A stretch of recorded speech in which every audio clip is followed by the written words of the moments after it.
किशोरावस्था हे एक आव्हान आहे का? तर किशोरावस्था किंवा आपण ज्याला टीनेज असं म्हणतो, तर हे एक आव्हान नाहीये, तर एक ती डेव्हलपमेंटची एक फेज असते.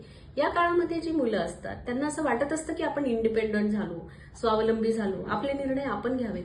पण डिसिजन घेण्यासाठी किंवा एखादी गोष्ट जी आहे ती पूर्ण करण्यासाठी जी क्षमता लागते ती मात्र विकसित झालेली नसते. त्याच्यामुळे मुलं ना ते पूर्ण डिपेंड असतात ना पूर्ण इंडिपेंडंट असतात.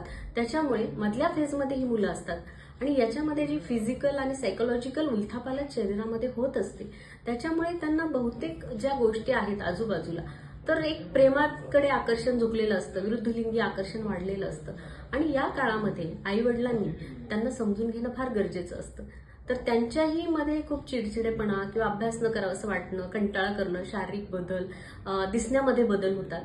तर या गोष्टी ज्या आहेत ह्या खूप सहज असतात आणि तो एक डेव्हलपमेंटचा भाग म्हणून त्या मुलांना स्वीकारायला पाहिजे. टीनेज म्हणजे फार काही आजार किंवा काही वेगळं नसतं, ते प्रत्येकाला त्या फेजमधून जावं लागतं.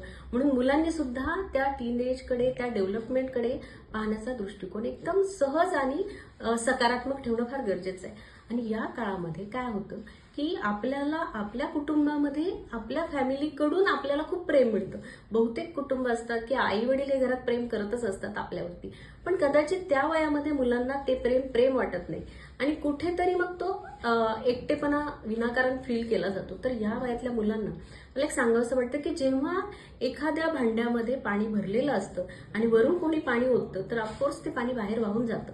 पण एखादं भांडं जर रिकामं असेल तर त्याच्यामध्ये पाणी ओतलं तर त्या भांड्यामध्ये जातं पाणी. काय आपण घाणेरडं पाणी ओतलं काय तरी सुद्धा ते भांडं भरणार आहे आणि अमृत जरी ओतलं तरी सुद्धा ते भांडं भरणार आहे.